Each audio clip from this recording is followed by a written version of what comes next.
नमस्कार दोस्तों, देश और दुनिया की कुछ बड़ी खबरों के साथ वीडियो की शुरुआत करें उससे पहले अगर आप चैनल पर पहली बार हैं तो चैनल को कर लीजिए सब्सक्राइब और वीडियो को झट से लाइक भी जरूर कर दीजिएगा। शुरुआत करते हैं कहानी के साथ जो है एक उड़न खटोले की। उड़न खटोला यानी कि हेलीकॉप्टर, जिसे तत्कालीन मुख्यमंत्री मनोहर लाल खट्टर ने मंजूरी दी थी और उसका फायदा मिल रहा है वर्तमान के मुख्यमंत्री नायब सैनिकों।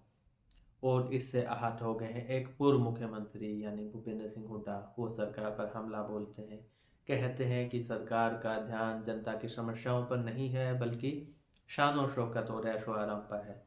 अब वर्तमान के मुख्यमंत्री नायब सैनी उनका जवाब ना दें ऐसा हो नहीं सकता। तो नायब सैनी कहते हैं कि भूपेंद्र सिंह हुड्डा अभी भी हार के सदमे से उबर नहीं पा रहे हैं। तीसरी बार भाजपा की सरकार बनी है और 3 गुना तेजी से सरकार जनता के कामों पर लग गई है। उड़न खटोले पर जवाब देते हुए नायब सैनिक कहते हैं कि हेलीकॉप्टर बहुत पुराना हो गया था और उसमें बदलाव जरूरी था, इसी वजह से ये बदलाव किया गया है। जब विपुल गोयल से पूछा गया कि इस हेलीकॉप्टर की कीमत क्या है और बदलाव क्यों किया गया तो उन्होंने कहा कि हेलीकॉप्टर लगभग 15 साल पुराना हो गया था और उसमें बदलाव जरूरी हो चुका था। कीमत के बारे में उन्होंने कोई आंकड़ा नहीं दिया, कहा कि पुराने हेलीकॉप्टर को सेल किया जाएगा, उसके बाद बताया जाएगा कि एक्चुअल कितनी कीमत नए हेलीकॉप्टर की पड़ी है। हालांकि जो खबरें आ रही हैं उसके अनुसार 88 करोड़ रुपए में ये नया हेलीकॉप्टर खरीदा गया है। अब बात करते हैं दुष्यंत चौटाला और वीरेंद्र सिंह डूमरखा की। दोनों ही उचाना से अपना अपना चुनाव हार गए हैं। दुष्यंत चौटाला खुद हार गए, जमानत जब्त हो गई, तो डूमरखा के बेटे विजेंद्र चुनाव हार गए थे। डूमरखा अभी भी दुष्यंत पर हमला बोलते हैं, कहते हैं कि 2019 में जब 10 सीटें मिली दुष्यंत को तो भाजपा की विरोध की सीटें थी। अगर दुष्यंत विरोध की विपक्ष की राजनीति करता तो जो युवाओं का सबसे बड़े नेता में से एक दुष्यंत का नाम होता। लेकिन दुष्यंत ने नेता बनने से ज़्यादा माया पर फोकस किया, यानी धन कमाने पर फोकस किया, और इसी वजह से दुष्यंत का ये हाल हुआ। साथ ही उन्होंने कहा कि उचाना में उनके साथ भीतरघात हुआ है।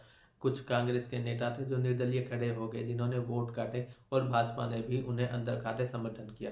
नतीजा ये रहा कि भाजपा का प्रत्याशी जीत गया, दुष्यंत भी हार गए और डूमरखा भी चुनाव हार गए।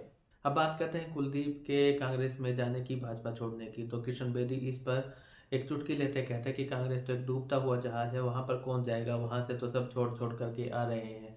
वो भी हुड्डा पर हमला बोलते हैं। किशन बेदी कहते हैं अपने राजकुमार को बचाने के लिए हुड्डा ने लोकदलीकरण कर दिया कांग्रेस की पार्टी का, यानी उनके जो बड़े बड़े नेता थे वो छोड़ के चले गए। चाहे वो धर्मवीर हो, चाहे वो किरण चौधरी हो, रणदीप सुरजेवाला और कुमारी शैलजा का भी पार्टी में कोई ज़्यादा अच्छा हश्र नहीं है। और ये सब अपने राजकुमार को बचाने के लिए भूपेंद्र सिंह हुड्डा कर रहे हैं। इसके साथ साथ किशन बेदी ये भी कहते हैं कि कांग्रेस तो खुद मरी पड़ी है, तो वहां पर तो कौन ही जाना चाहेगा। तो ऐसा कहकर उन्होंने कुलदीप के कांग्रेस में जाने की अफवाहों पर विराम लगा दिया है। अगली खबर आती है उदय भान और दीपक बाबरिया की, यानी कांग्रेस की। उदय भान ने एक प्रेस कॉन्फ्रेंस करके कहा था कि दीपक बाबरिया को व्हाट्सएप आ गया था, रिजल्ट वाले दिन ही मैसेज आ गया था कि कांग्रेस को कितनी सीटें मिलेंगी, भाजपा को कितनी सीटें मिलेंगी। लेकिन दीपक बाबरिया ने कहा कि उन्होंने मैसेज को लेट चेक किया, यानी कि रिजल्ट से अगले दिन उन्होंने मैसेज को चेक किया और जिसका मैसेज आया था उसका नाम भी सार्वजनिक नहीं किया गया।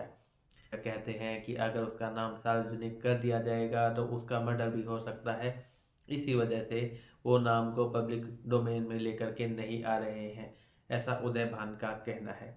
अगर आती है सिरसा से, जहां पर मेडिकल कॉलेज और मेडिकल हॉस्पिटल की नींव रखी गई थी मुख्यमंत्री नायब सिंह सैनी के द्वारा।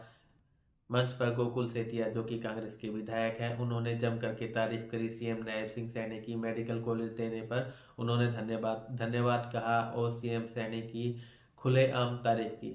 जिसके बाद सवाल आ रहे थे कि आप तो कांग्रेस से हैं, आप भाजपा के मुख्यमंत्री की तारीफ क्यों कर रहे हैं। तो उन्होंने कहा कि तारीफ काम की होती है, ये काम उन्होंने किया है, इस वजह से उनकी तारीफ हो रही है।